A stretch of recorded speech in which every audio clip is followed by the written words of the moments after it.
تو سورۃ الکہف ان عظیم الشان صورتوں میں سے ہے جن کو اللہ رب العزت نے فتنہ اور فساد سے بچنے کے لیے ایک خاص اہمیت دی ہے۔ آج لوگ علماء سے پوچھتے ہیں کہ ہمارے اوپر جادو ہو گیا ہے، فلاں آدمی نے ہمارے خلاف تعویذ کر دیا ہے، فلاں آدمی نے ہمارے اوپر اس طرح کا الزام دھر دیا ہے، یا یہ ہو گیا وہ ہو گیا۔ سینکڑوں قسم کے معاملات ہیں لوگوں کے جو ایک دوسرے کے خلاف سننے میں ملتے ہیں۔ تو ان سب کا علاج اللہ رب العزت نے سورۃ الکہف میں رکھا ہے۔ حدیث پاک میں آتا ہے کہ جو بندہ اس سورت کو جمعہ والے دن تلاوت کر لے تو اللہ تبارک و تعالیٰ اس کی برکت سے پورا ہفتہ اس کو فتنہ اور فسادات سے محفوظ رکھیں گے، اور اس کو سب سے بڑے فتنہ جو دجال کا فتنہ ہے اس سے بھی اللہ تعالیٰ محفوظ رکھیں گے۔ یعنی اگر اس کی زندگی میں دجال آ گیا، اور دجال چونکہ ایک بہت بڑا فتنہ ہوگا، دنیا کے سب فتنوں میں سے بڑا فتنہ وہی ہوگا، تو اللہ تعالیٰ اس کو دجال کے فتنے سے بھی محفوظ فرمائیں گے۔ آج لوگ امریکہ کی طاقت کو دیکھ کر اپنا عقیدہ بدل دیتے ہیں، اپنا رویہ بدل دیتے ہیں، اپنا عمل بدل لیتے ہیں، اپنی ترجیحات بدل لیتے ہیں۔ آج لوگ چائنا کو دیکھ کر، آج لوگ روس کو دیکھ کر ان کی باتوں میں آ جاتے ہیں اور ان کی ہاں میں ہاں ملا دیتے ہیں، لیکن جس وقت دجال آئے گا تو اس کے پاس امریکہ سے زیادہ طاقت ہوگی۔ جس وقت دجال آئے گا اس کے پاس نیٹو سے زیادہ طاقت ہوگی، اور وہ آ کر خدائی کا دعویٰ کرے گا، اور کسی آدمی کو مار دے گا تو کسی مردے کو زندہ کر دے گا، اور یہ دلیل بنائے گا کہ میں تو خدا ہوں، لہذا میری ہی عبادت کرو۔ اب اس وقت لوگوں کو جو چیز اس کے فتنے سے بچائے گی، لوگوں کا ایمان جس چیز سے محفوظ ہوگا وہ علم دین ہے۔ علم دین سے ہی لوگ پہچانیں گے کہ یہ وہی دجال ہے جس کے متعلق رسول پاک صلی اللہ علیہ وسلم نے فرمایا تھا کہ وہ قیامت کے قریب ایک فتنے کی شکل میں ظاہر ہوگا۔ تو جو لوگ حق گوئی کے عادی ہیں، جو لوگ کلمہ حق حکمران وقت کے سامنے کہنے کے عادی ہیں، تو وہ دجال کو اس وقت بھی حق بات کہہ دیں گے اور دجال کے فتنے کا شکار نہیں ہوں گے۔ اور یہ اصل برکت ہوگی سورۃ الکہف کی کہ جو لوگ سورۃ الکہف کی تلاوت کرتے رہتے ہیں تو اللہ تبارک و تعالیٰ اس فتنے سے ان کو محفوظ فرما دیں گے، اور اس کی جنت جو حقیقت میں جہنم ہوگی اس میں جانے سے محفوظ ہو جائیں گے، اور اس کی جہنم جو حقیقت میں جنت ہوگی، یعنی جس کو وہ مار کر اپنی جہنم میں ڈالے گا، چونکہ وہ شہید ہوگا اس لیے اس کو جنت ملے گی۔ تو اللہ رب العزت نے اس صورت کے اندر یہ خاص وصف رکھا ہے کہ یہ صورت فتنوں سے بچانے والی ہے۔ آج کل ہماری عدالتیں بھری پڑی ہیں، آج کل ہسپتالوں میں تقریباً 50% مریض وہی ہیں جو لڑائی کی وجہ سے زخمی ہوئے، جن کو گولیاں لگیں، تو وہ ان کے کیسز ہسپتال میں آئے۔ اسی طرح عدالتوں میں جو کیسز ہیں کئی سال چلتے ہیں، ان کی بنیادی وجہ یہی فتنہ فساد ہوتی ہے کہ لوگ آپس میں فتنہ فساد میں مبتلا ہو جاتے ہیں،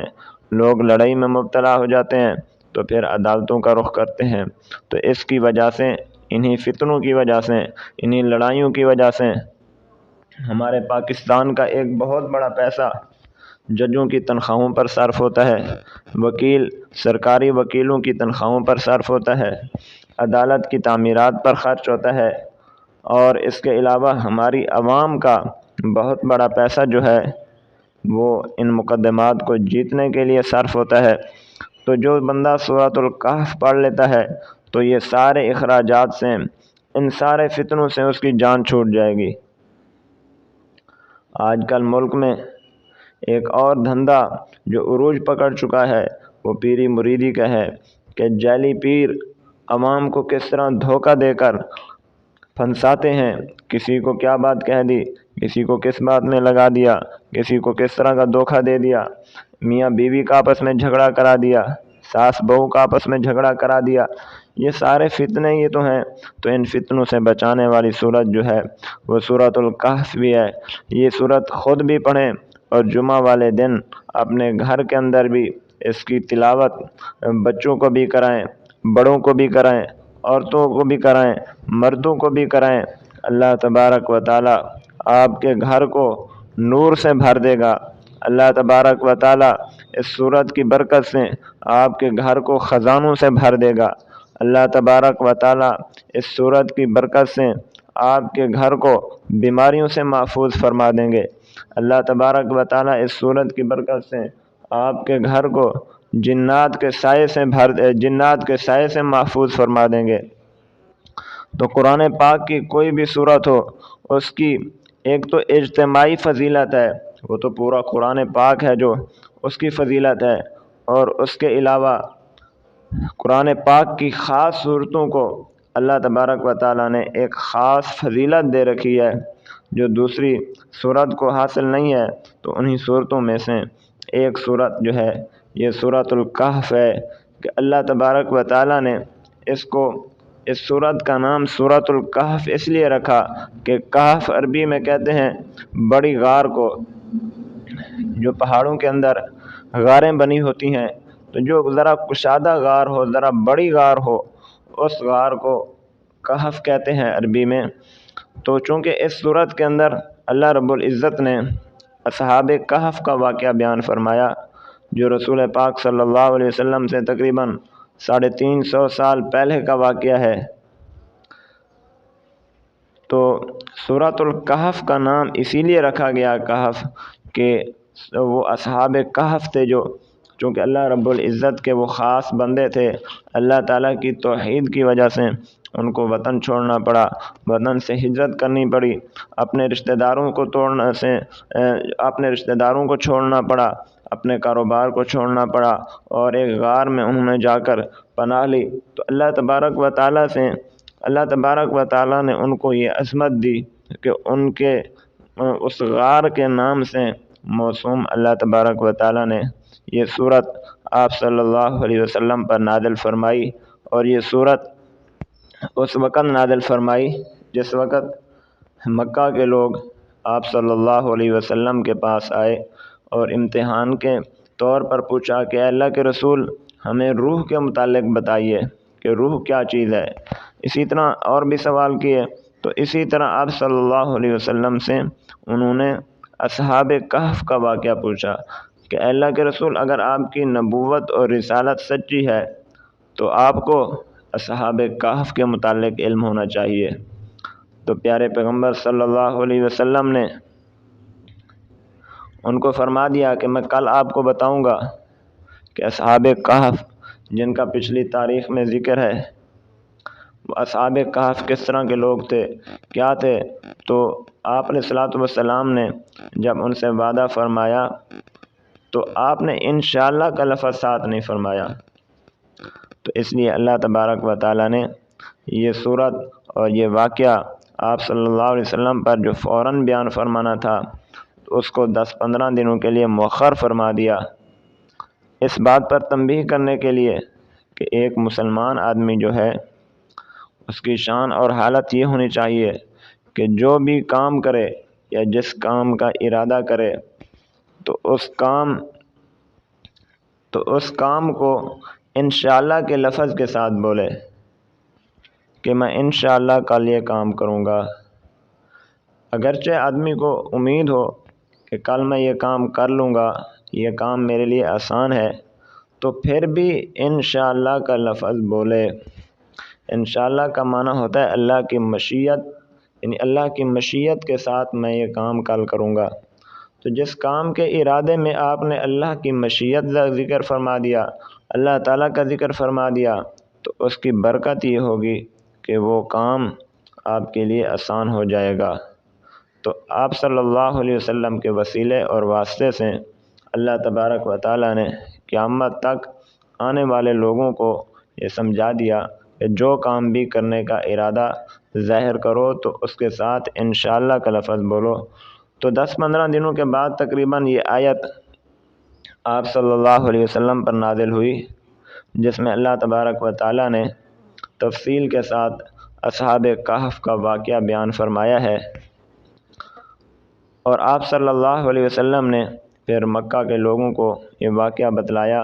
کہ یہ ہے وہ اصحاب کہف کا واقعہ جس کو آپ نے امتحان کے طور پر مجھ سے پوچھا تھا۔ تو جس کی قسمت میں ایمان تھا اس نے ان نشانیوں کو دیکھ کر ایمان لے آیا، اور جس کی قسمت میں ایمان نہیں تھا وہ تو اصحاب کہف کے واقعے سے بڑھ کر بھی نشانیاں انہوں نے دیکھی اللہ تعالیٰ کی، لیکن پھر بھی ایمان نہیں لے آئے۔ تو یہی بات اللہ تبارک و تعالیٰ فرما رہے ہیں کہ ام حسبت ان اصحاب الکہف والرقیم کانوا من آیاتنا عجبا، کہ آپ کا کیا خیال ہے کہ صرف اصحاب کہف ہی ہماری عجیب نشانیوں میں سے ہیں؟ یعنی آپ ایمان لانے کے لیے کیا یہی بات کہہ رہے ہیں کہ اصحاب کہف کا واقعہ ہمیں پیارے پیغمبر صلی اللہ علیہ وسلم اگر بتلا دیں پھر ہم ایمان لے آئیں گے؟ تو کیا یہی ہماری نشانی ہے؟ یہ تو چھوٹی نشانی ہے کہ اصحاب کہف کو جو ہم نے تقریباً اتنا لمبا عرصہ غار میں نیند دی تھی اور نیند کے بعد وہ بیدار ہوئے، تو یہ تو چھوٹی سی نشانی ہے۔ اس سے بڑی نشانیاں ہماری کائنات کے اندر موجود ہیں۔ اتنا بڑا سمندر اللہ تعالیٰ کی نشانی ہے، اتنا بڑا جو ہے آسمانوں کا نظام اللہ تعالیٰ کی نشانی ہے، یہ بارشوں کا نظام اللہ تعالیٰ کی نشانی ہے، یہ اتنی بے شمار مخلوقات اللہ نے پیدا فرمائی، یہ اللہ تعالیٰ کی نشانیاں ہیں۔ تو اللہ تعالیٰ فرما رہے ہیں کہ یہ سب نشانیاں کیا تمہیں نظر نہیں آتی؟ صرف ایک نشانی پر اڑے ہوئے ہو، ایمان لانے کے لیے صرف ایک واقعے پر اڑے ہوئے ہو۔ تو اتنی نشانیاں دیکھ کر اگر تم نے ایمان لانا ہوتا تو ان نشانیوں کو دیکھ کر ایمان لے آتے۔ تو بہرحال چونکہ ان کی یہ ایک مطالبہ تھا، تو اس لیے اللہ تبارک و تعالیٰ نے اپنے پیارے پیغمبر صلی اللہ علیہ وسلم کو اصحاب کہف کا واقعہ جو ہے تفصیل کے ساتھ اللہ تعالیٰ نے بیان فرمایا۔ تو ہم بھی انشاءاللہ اگلی نشست میں دوسرے پارٹ میں انشاءاللہ اصحاب کہف کا واقعہ بیان فرمائیں گے۔ تو اللہ تعالیٰ سے دعا ہے کہ اللہ تعالیٰ ہمیں اس واقعے سے عبرت حاصل کرنے کی توفیق عطا فرمائیں۔ وآخر دعوانا ان الحمد للہ رب العالمین۔